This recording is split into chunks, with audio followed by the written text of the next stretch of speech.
If you don't know it yet, there are actually some wood sticks inside the violin go along with both sides of the ribs that we call linings. The function of the linings is to enhance the strength and to stabilize the shape of the ribs, as well as to give a larger area for the ribs to glue onto the top and the back later in the process.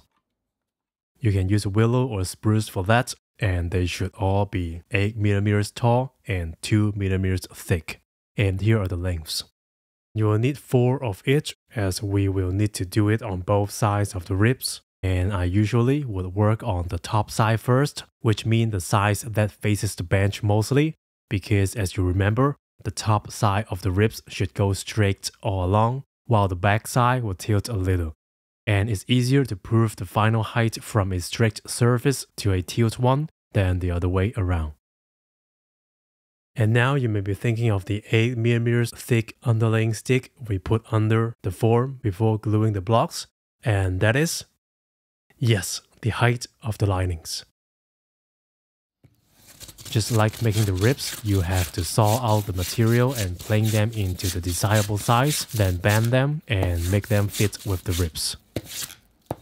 I will turn the temperature of the bending iron up a little to around 130 degrees instead of 120 because the linings are thicker than the ribs. Then add some water to the linings and bend them slowly, even slower than what you did with the ribs. For the upper bows and the lower bows, all you have to do is to make the angle at the end of the linings fit with the angle of the blocks and the ribs where they touch. For the C-bows, we will have to make a lining channel inside the corner blocks for the linings to fit in. The length of the channels should be 8 mm deep, 2 mm wide, which is the size of the linings, and around 6 to 7 mm long. Cut the line with a sharp knife or a cutter first, then clean up the wood in the middle with channel chisels. You will have to switch from the knife and the chisel from time to time, and as you are using the cutter, be very careful. Don't rush, don't force it in, and most importantly, don't hurt yourself. And remember, do not put any part of your body in front of or behind the blade. And when everything is ready, you can glue the linings on. Apply glue, clamp them up, and wait for the glue to dry, ideally overnight, just like what we did on other steps.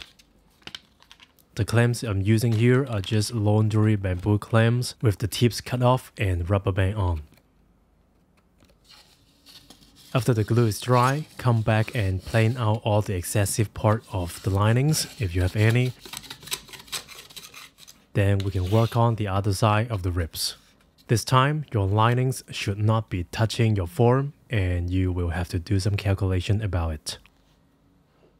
Given that your ribs are 32 mm and the linings are 8 mm each, which makes it 16 mm, 32 mm minus 16 mm, and also the thickness of your form, and the result is the space you should leave between your linings and your form on this side. I would use some waste lining, which eventually you will have some, to make some sticks with the thickness of that space and put them under when gluing the linings, so the linings will go in place auto-magically. Yeah, just like magic. And remember, the height of the upper block is 30 mm, so you will have to calculate that separately. The linings there should be sliding down slightly, but just a hair. Wait again for the glue to dry, then refine the ribs and the linings into the final height.